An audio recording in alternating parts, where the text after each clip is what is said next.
relacionamento, ele é uma escola. Independente do tipo de relacionamento que seja, ele é uma escola. Porque a gente aprende muito. E se a gente se propor a aprender também com isso, é, assim, um grande aprendizado, né? Então, é sair realmente desse lugar de olhar para tudo isso que a gente vive a dois ou, enfim, com outras pessoas, como algo superficial. E não, realmente trazer essa energia de aprendizado, de que isso pode elevar a gente, de que isso pode trazer consciência para as nossas vidas, tá bom? Então, gente, vocês já sabem, eu olhei para baixo, é a minha colinha que tá aqui para eu não me perder. Então, toda vez que a gente encara esses relacionamentos como um presente, a gente mostra pro universo que a gente tá pronto ou tá pronta para aprender com ele, né? Ou com eles. E isso é muito lindo, porque a gente entende, se coloca nesse lugar de aprendiz, porque todos nós somos aprendizes de alguma coisa. E nos relacionamentos, a gente está aprendendo também com o espelho, porque uma relação é um espelho. Então, todas as vezes que eu olho pro outro e alguma coisa me incomoda, alguma coisa mexe comigo, normalmente isso revela um aspecto meu. Quando a gente fala de revelar um aspecto, a gente não tá falando de que você tem exatamente aquilo, mas pode ser que você não tenha. Por exemplo, eu olho pro outro e eu sinto que ele não me dá atenção suficiente ou alguma coisa do gênero. Às vezes, eu não me dou atenção suficiente ou eu não me senti uma pessoa amparada quando eu era criança e pelos meus pais, e aí eu trouxe isso para minha vida adulta. Então hoje eu projeto isso nos meus relacionamentos, eu projeto isso nas pessoas que me acompanham, essa ausência, esse sentimento de ausência, tá? Faz sentido isso daí? Então é muito importante que a gente entenda também que os relacionamentos são espelhos, né? Porque eles vão sempre estar trazendo para a superfície essas questões que a gente tem que trabalhar, que a gente deve trabalhar, para que a gente possa explorar o nosso potencial, aquilo que há de melhor na gente. Então, assumir isso daí também é muito legal, porque isso traz uma leveza para a relação, principalmente a relação a dois. Quando eu tiro do outro responsabilidades que não são dele, quando a mulher entende que ela não é mãe do parceiro dela, que ela não tem que tratá-lo como um filho, quando o marido entende que ele não tem que tratar a parceira dele como mãe dele, entendeu? E tudo isso vai trazendo mais leveza para essa relação. Isso também faz parte, né, dessa questão do espelho, porque a gente cresce aí, e vamos puxar a primeira live lá das crenças, a gente cresce já com isso muito formado na mente, né, de que a mulher tem que ser a mãe do marido, tem que cuidar do marido, tem que estar toda hora fazendo isso. Não, claro que a gente tem um cuidado, claro que tem toda uma questão, mas eu não sou mãe do Júnior. Ele não é minha responsabilidade, eu não controlo ele, eu não controlo o horário dele, nada disso. Claro que ele sabe o que me agrada e o que me desagrada, e ele tenta e faz o possível para que os dois possam ser atendidos e eu idem. Mas eu não posso, né, passar por cima das vontades dele, nem cobrá-lo como se fosse mãe dele, e ele também não pode me cobrar como se fosse meu pai, ou me cobrar uma postura de mãe, certo?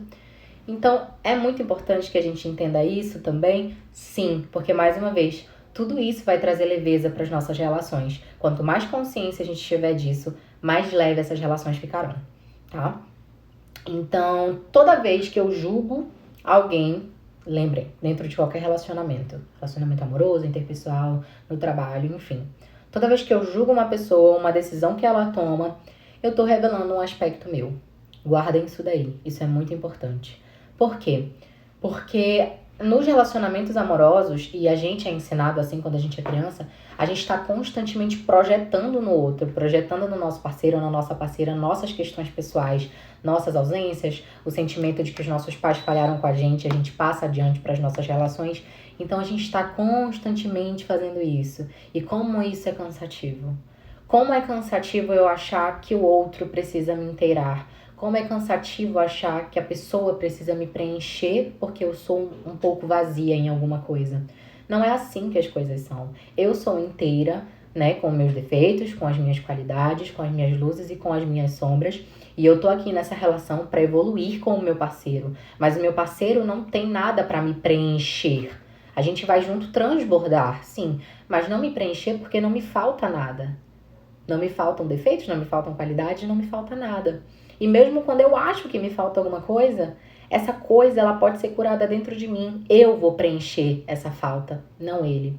Por isso que a gente vê tantos relacionamentos, assim, a gente observa, né? Isso não só a que a gente vê ao nosso redor, por exemplo, mas a gente consegue visualizar isso em filmes que retratam a nossa realidade.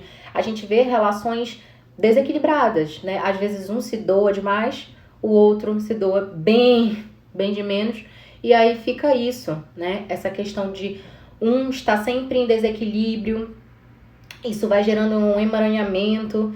Então, não, eu preciso entender que eu tô bem, eu tô inteira aqui, e não cabe ao meu parceiro ou à minha parceira me trazer algo que eu acho que me falta, porque isso cabe a mim, é minha responsabilidade. Aí a gente volta nas nossas últimas 2 lives e resgata de novo a questão da autorresponsabilidade e não terceirizar, né? Eu postei isso ontem, trago novamente isso hoje pra gente falar, porque todas as vezes que eu terceirizo, seja a sensação de me sentir amada, seja a sensação de me sentir bonita, todas as vezes que eu terceirizo, que eu coloco isso na mão do outro, eu me frustro e eu não vou conseguir sentir isso. Porque é um passo que eu preciso dar. Eu comigo mesma. E não o outro. Porque às vezes o outro vai dar muito, como nessas relações desequilibradas. Às vezes o outro dá além do que ele é capaz. Mas se a gente não se dá, a gente não consegue nem enxergar que o outro tá dando. Entendem? Então, como é importante a gente entender isso também. Todas essas coisas são muito importantes, né? Eu já falei até várias vezes. Enfim, nem sempre também um incômodo vai ser um julgamento, tá, gente? O que é muito importante a gente falar sobre isso, porque tudo é isso hoje em dia, né? Projeção, a gente fala muito sobre isso, né, nesse universo. Porque você tá projetando em mim, tal. Nem sempre, tá? Às vezes a gente se incomoda com algumas atitudes de algumas pessoas, sim. Às vezes porque simplesmente é algo que a gente sente que não faz sentido pra gente. Às vezes é algo que a gente sente que vai contra as nossas verdades ou aquilo que a gente acha mais sensato.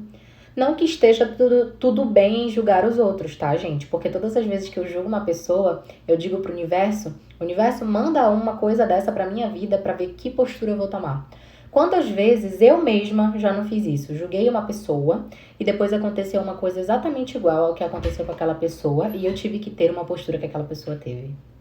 E olha só, paguei a língua, né? Pois é, isso acontece sempre. Então, não é legal a gente julgar, mas é legal a gente entender que ficar nessa noia de, meu Deus, eu tô julgando essa pessoa, será que tem algo em mim? Meu Deus do céu, o que será que é? Tô projetando algo em mim, não sei o que. Isso também não é saudável, tá? Então, a gente tem que achar o caminho do meio nisso daí. Entender que não é legal julgar ninguém, que tá todo mundo no seu direito, mas que também não é legal a gente ficar louca, maluca, querendo entender o que tá acontecendo, por que tá acontecendo, será que eu que tô errado e tudo mais, tá? Então, é sempre achar o caminho do meio. Então, quando a gente é pequeno, a gente escuta que a gente precisa achar a nossa alma gêmea. Alma gêmea nem tanto, né? Mas a metade da laranja, a tampa da panela, isso sempre, né? E aí a gente volta para aquele lugar de eu não tenho isso me falta e o outro vai trazer isso pra minha vida. E quantas vezes eu já não ouvi mulheres falarem: porque quando eu estiver num relacionamento eu vou me sentir feliz. Porque quando eu estiver num relacionamento aí sim eu vou me sentir plena.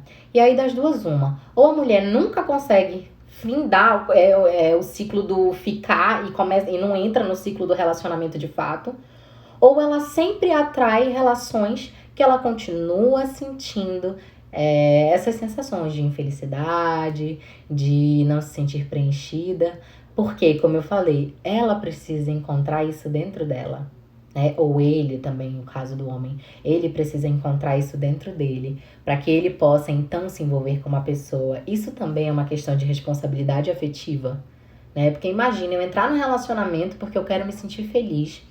E aí eu pego toda essa responsabilidade da felicidade e entrego na mão desse parceiro ou dessa parceira. Toma que é teu. Tu tem que me fazer feliz. Tu tem que me fazer me sentir preenchida. Pega que o filho é teu. Não. O filho é meu. Eu que quero me sentir assim. Quem vai fazer isso por mim sou eu. Então, as relações estão muito adoecidas por causa disso também. Porque as pessoas estão acostumadas a projetar nos seus parceiros e nas suas parceiras todas essas questões que revelam sempre aspectos em desequilíbrio dentro. E eu volto a falar, Se você não fizer, não adianta você ter o melhor parceiro ou a melhor parceira do mundo. Você precisa fazer, você precisa tomar a iniciativa, você precisa fazer a sua parte. Você precisa buscar aquilo que você acha que você precisa. E não entregar no outro essa responsabilidade, colocar esse peso na costa dessa pessoa. Porque no final das contas, olha só, será que o teu relacionamento vai ser realmente leve? Vai ser realmente esse amor incondicional? Porque o amor incondicional é isso, é um amor que não tem condições para existir. Ele existe, ele é real e só, né? Ah, não, para eu amar essa pessoa precisa me paparicar. Ah, para eu amar essa pessoa precisa. Isso não é amor incondicional, isso é amor condicional. Uma coisa depende da outra para acontecer. Então, amor incondicional é quando eu entendo o outro, eu me entendo também, eu sei as minhas faltas, eu busco preencher essas faltas em mim, sem colocar essa responsabilidade no outro, uma vez que eu entendo que o outro também tem as faltas dele, e não é minha responsabilidade preencher essas faltas desse outro. Entendem? Assim como não é responsabilidade dele trazer isso pra minha vida, não é minha responsabilidade trazer isso pra vida dele. Quando a gente escolhe se unir, a gente escolhe experienciar tudo isso junto, cada um no seu processo. A gente se relaciona, a gente tem uma vida os dois se tornam mas sem perder a sua individualidade. Isso é muito importante, porque todas as vezes que a gente perde a nossa individualidade, a gente se perde da gente. A gente esquece quem a gente é. Isso não pode acontecer, tá? Você casou, sei lá, você tá se relacionando, você tá namorando com alguém, mas a sua individualidade é a sua individualidade. E ninguém pode e nem deve tirar isso de você. E você também nem pode e nem deve tirar isso do outro, porque é um direito dele, tá? Então, muito importante isso. Não se percam de vocês numa relação. Muitas de nós, mulheres, isso é bem focado para as mulheres, entram numa relação e fazem de tudo para agradar esse parceiro, se colocam em vários lugares que não gostam de estar, para fazer com que esse parceiro goste dela, para fazer com que esse parceiro a olhe de uma forma que ela acha que ele vai gostar. E aí, no final das contas, ela vai oprimindo nela quem ela é, ou as coisas que ela gosta, ou aquilo que faz sentido para ela. E aí, posteriormente, no momento ela não vai mais conseguir, né, ficar sufocando isso dentro dela, e ela vai começar a manifestar quem ela é, essa pessoa. E aí, o que vai acontecer? Um choque, né? Que o cara vai virar e vai falar assim, caraca, quem é tu? Porque eu tô contigo sei lá quanto tempo, e tu era assado, agora tu tá cozido, completamente diferente, e óbvio que vai ser um choque, gente. Óbvio que vai ser um choque. Ou vocês esperariam que o quê? Que ele achasse super normal você mudar do nada teu comportamento. Não é normal, porque a gente se acostuma. Por isso é importante a gente não deixar as coisas ficarem sempre na rotina. Porque senão a gente se acostuma. E aí quando uma pessoa tem um comportamento diferente daquilo que a gente espera, a expectativa, né? A gente se choca, se frustra. Então isso acontece muito, né? Essa mulher maquiar, essa mulher perfeita, essa mulher tal. E aí quando chega no limite dela, o cara vem e vê que ela não é quem ela dizia ser. E aí às vezes esse cara até não quer mais se relacionar com essa mulher. E quem vai dizer que ele tá errado? Quem é que vai dizer que ele tá errado? Porque eu não vou dizer que ele tá errado. Entenderam? Porque como eu falei, gente, isso não tem a ver com a expectativa, tá? Claro que a pessoa tem que respeitar quem você é, respeitar suas escolhas e suas mudanças, tá? Só que quando eu tô falando disso, eu tô falando de uma coisa que é muito mais profunda. Eu tô falando de você se envolver real, oficial com uma pessoa. Eu não tô falando de amores líquidos, eu não tô falando desses amores que a gente tá acostumado a ver por aí, superficiais, que as pessoas vão até um certo ponto e depois desse ponto elas não conseguem ir além porque elas têm medo de serem vulneráveis, elas têm medo de serem feridas. Eu não tô falando disso. Inclusive, se você se sente dessa forma, olhe pra isso. Eu tô falando aqui de profundidade. Eu tô falando de relações que vão além daquilo que a gente consegue colocar em palavras.